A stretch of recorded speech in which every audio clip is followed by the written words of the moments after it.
중에 행복은 늘 같은 자리에 있다. 그것만 기억하자라는 제목으로 하나님 말씀 증거하겠습니다. 행복은 늘 같은 자리에 있습니다. 그곳, 행복이 있는 곳, 그곳만 기억하면 된다라는 겁니다. 가나안 전쟁이 끝났어요. 그리고 여호수아는 이제 이스라엘의 지도자를 불러가지고 말씀을 붙들고 살자 이거 당부합니다. 하나님 말씀 붙들고 흔들리지 마라 이렇게 이야기를 합니다. 그리고 오늘 본문에서는 그렇게 이야기해요. 너희가 하나님께 복 받은 것처럼 그대로 화도 당할 수 있다.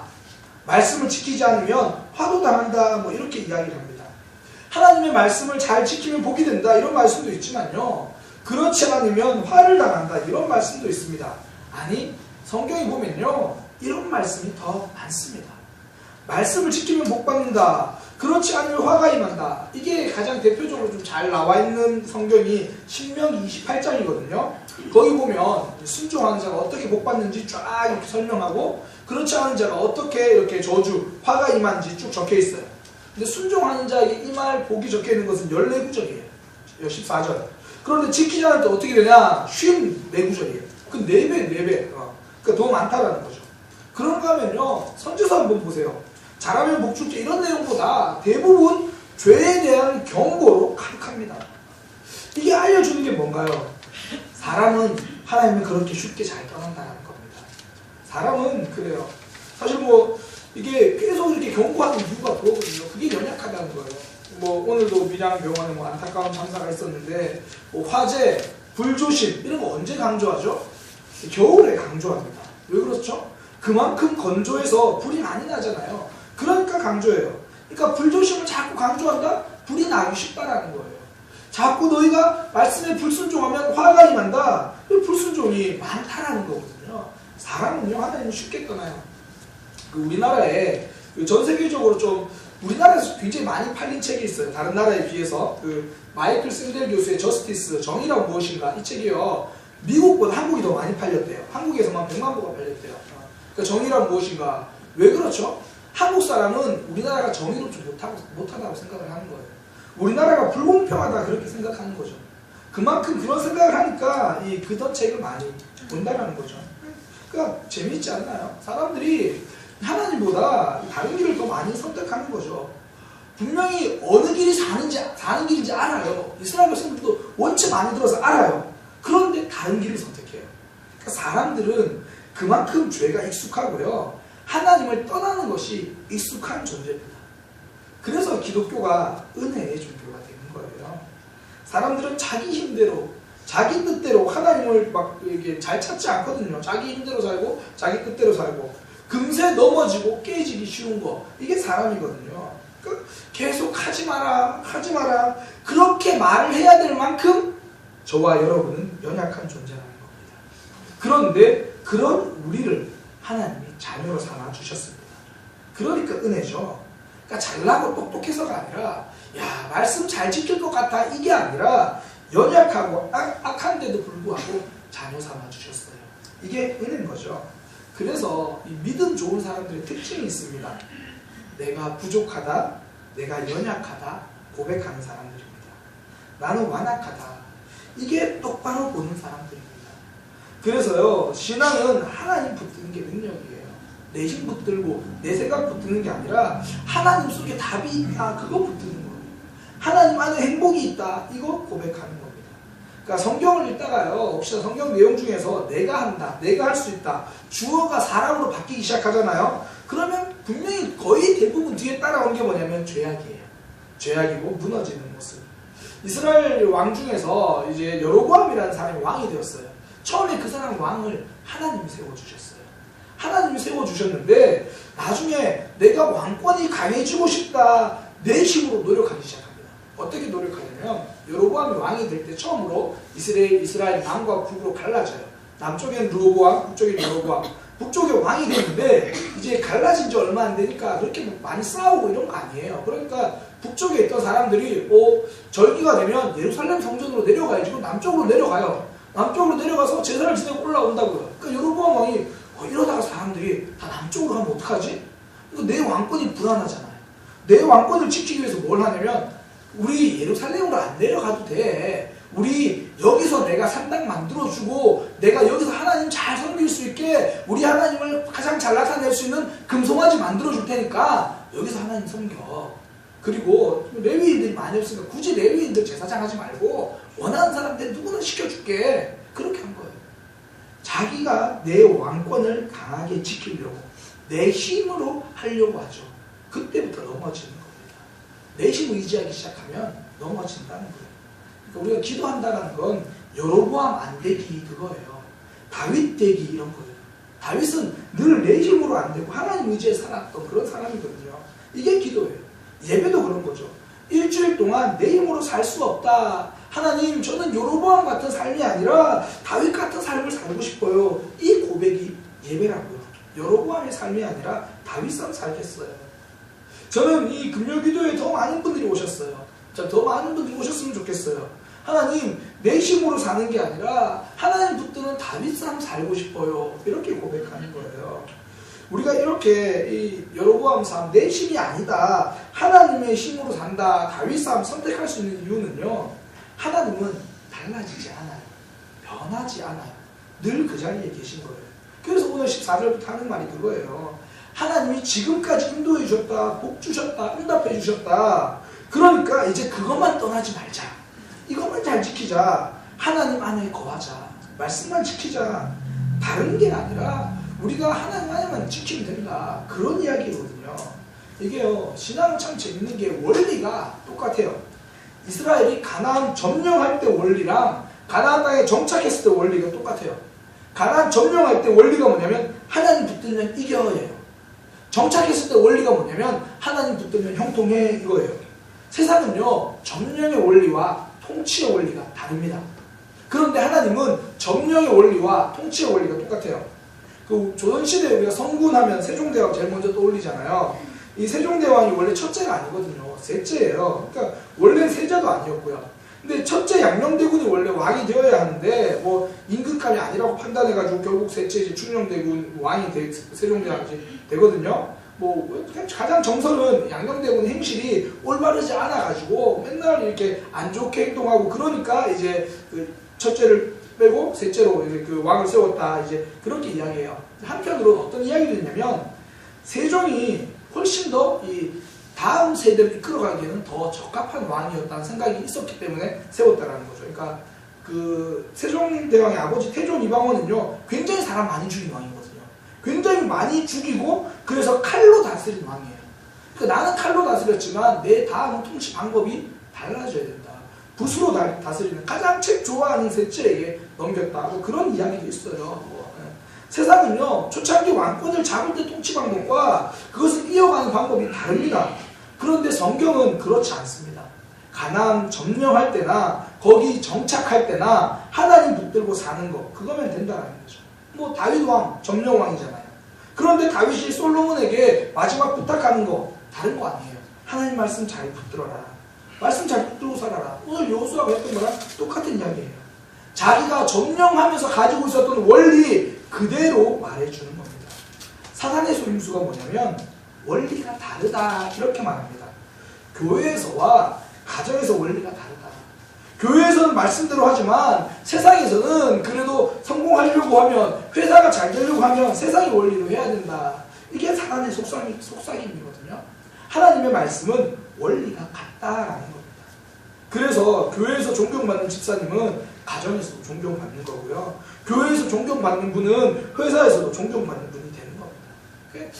내 신앙이 진짠가 이거 궁금하시면요. 자녀들에게 물어보시면 되고 내 배우자에게 물어보시면 돼요.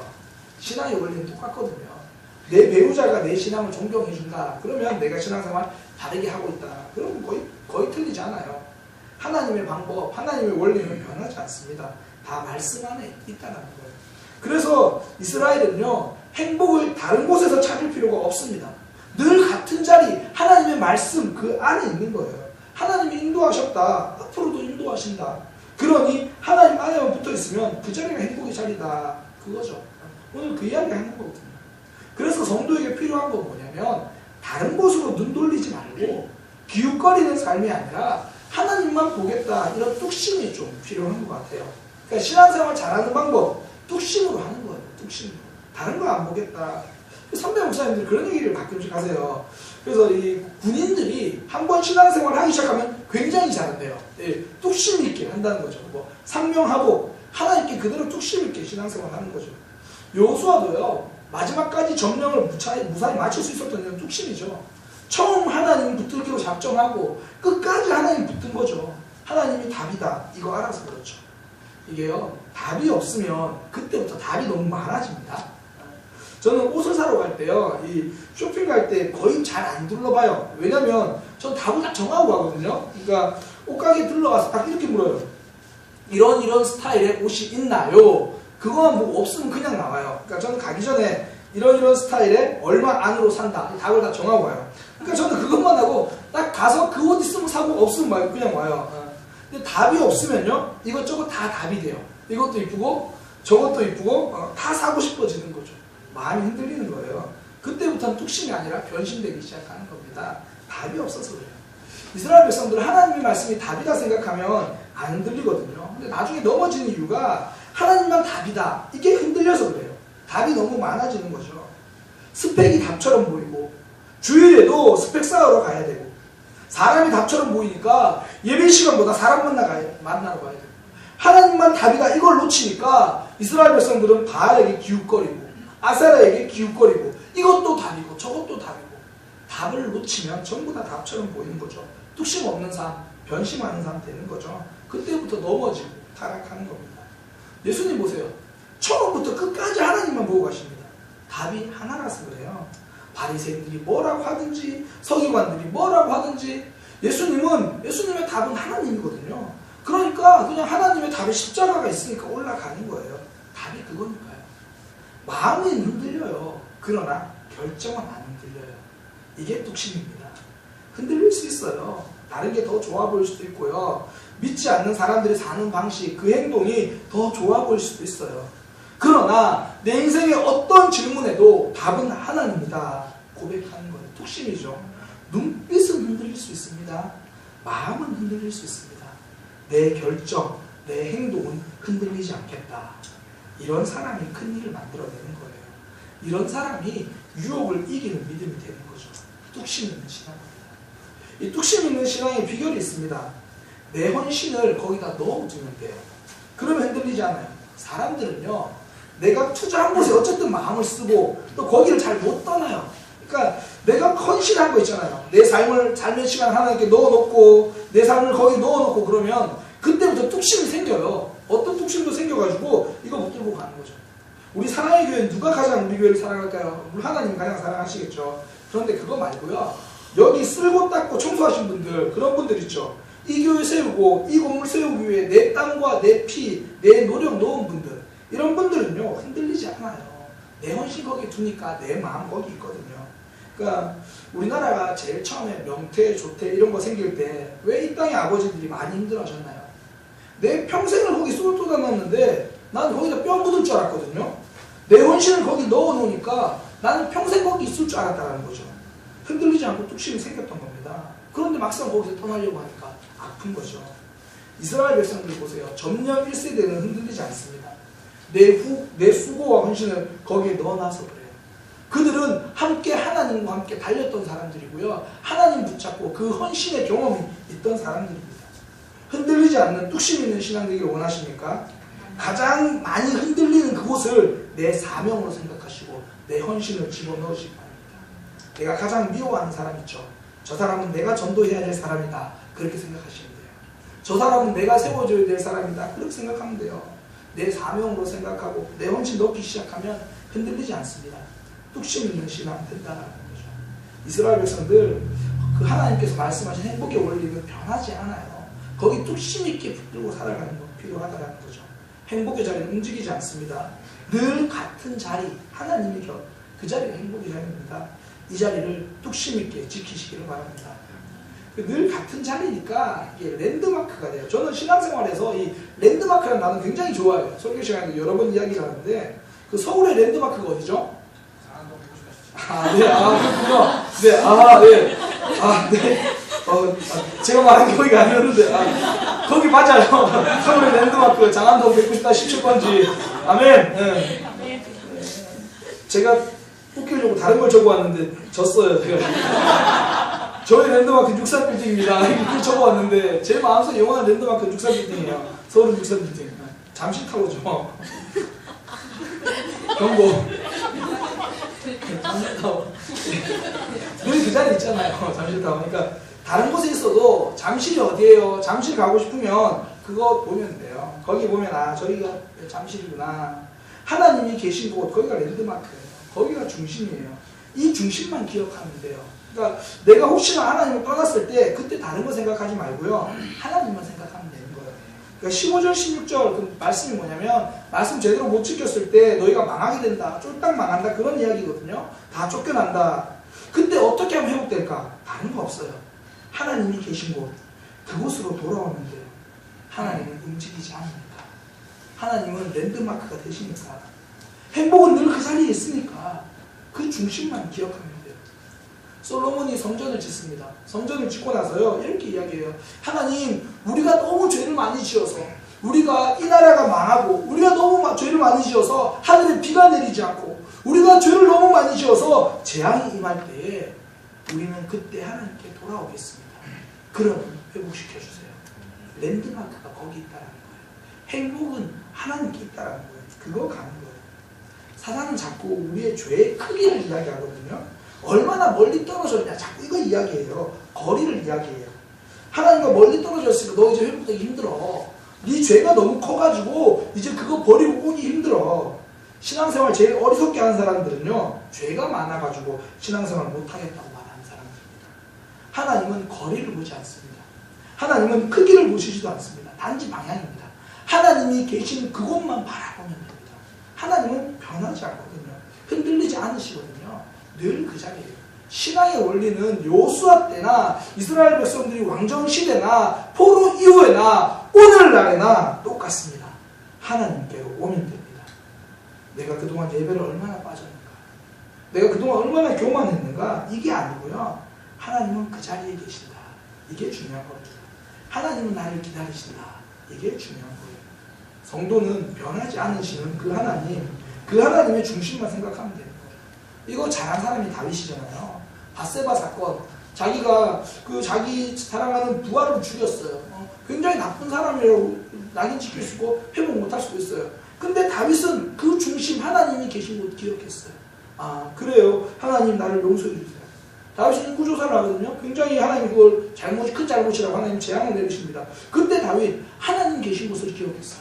하나님 나를 용서해 주세요. 하나님은 죄의 크기를 안 보십니다. 그냥 우리가 하나님 계신 곳을 향해 바로 달려가면 되는 거예요. 이게 죄인이 사는 길입니다. 하나님은 그 자리에 계신다. 그 말, 이 중심만 기억하고 있으면 된다는 거죠. 그러면 다시 일어서는 신앙이 되는 겁니다. 베드로도 결국에 그 중심, 예수님이 부르실 때 그 죄의 크기를 측정한 적 없어요. 너 3번 부인했지, 너 4번 부인했지. 왜 그래? 그거 아니에요. 나는 너를 사랑한다는 거죠. 나는 너를 기다리고 있었다는 거죠. 중심을 잊지 않아야 합니다. 그러려면 하나님의 마음을 알아야 돼요. 하나님의 연애 편지 많이 읽어보아야 해요. 말씀이 연애 편지잖아요. 말씀을 어떤 분들은 연애 편지를 안 보고 자꾸 고지서처럼 느껴져요. 하나님 이것도 하라 그러고 저것도 하라 그러고. 그렇지 않습니다. 우리를 얼마나 사랑하시는지 그 적혀 있는 거예요. 그래서 말씀을 보면 하나님의 중심을 기억할 수 있는 거예요. 하나님의 마음을 거역하지 않게 된다는 거죠. 탕자가 어떻게 아버지께로 돌아왔습니까? 아버지의 마음을 알았습니다. 그러니까 돌아가야겠다. 중심이 생각난 거죠. 제가 요즘에 새벽에 마가복음을 함께 새벽 예배 때 나누는데요. 굉장히 신이 나요. 참 마가복음을 나누면서 말씀이 깊어진다는 생각이 드는데, 왜냐하면 하나님의 마음이 뭔지가 좀 들려요. 그러니까 그런 것들. 그래서 새벽에 나오시는 분들은 장담컨대 하나님께 꼭 붙어 있을 수 있어요. 마음을 자꾸 아니까. 저는 오늘 본문도요, 그래요. 이 하나님의 연애 편지라고 생각해요. 오늘 본문 요약하면 그거죠. 하나님 이렇게 복 주셨다. 그런데 떠나면 이 복을 잃어버릴 것 같다. 떠나지 마라. 저주가 아니고요. 연애 편지예요. 떠나면 저주하겠다는 이야기가 아니라, 그러니 저주받지 말고 복을 누려라. 연애 편지죠.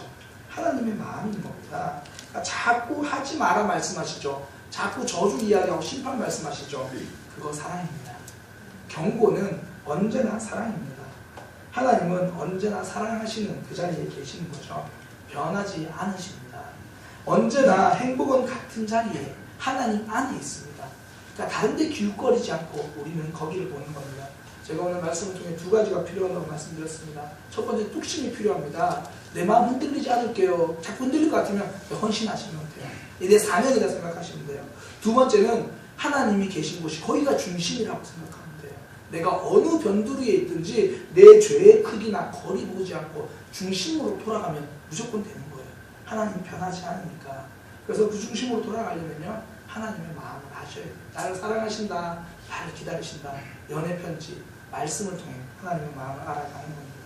행복은 늘 같은 자리에 하나님 안에 있습니다. 그곳을 기억하고 늘 하나님께로 집중하며 나올 수 있는, 언제나 변하지 않는 그 하나님께로 나올 수 있는 저와 여러분이 되기를 소망합니다. 기도하겠습니다. 하나님, 우리의 삶이 더욱더 하나님에게 집중할 수 있도록 인도하여 주옵소서. 이스라엘 백성들이 여러 상황에서도 하나님은 계속 동일한 말씀을 하셨습니다. 그들이 점령할 때도 그 이후의 삶도 이스라엘 백성들의 평생의 역사 가운데도 하나님 한 말씀만 하셨습니다. 그 말씀을 우리에게도 하십니다. 우리도 늘 하나님 말씀 안에 있도록 뚝심 있는 신앙생활 하게 하시고, 때로는 우리가 하나님을 떠났더라도 늘 변하지 않고 그 자리에 계시는 그 하나님이 계신 그곳 중심을 기억하며 하나님께로 나아올 수 있도록 인도하여 주옵소서. 예수님의 이름으로 기도드립니다.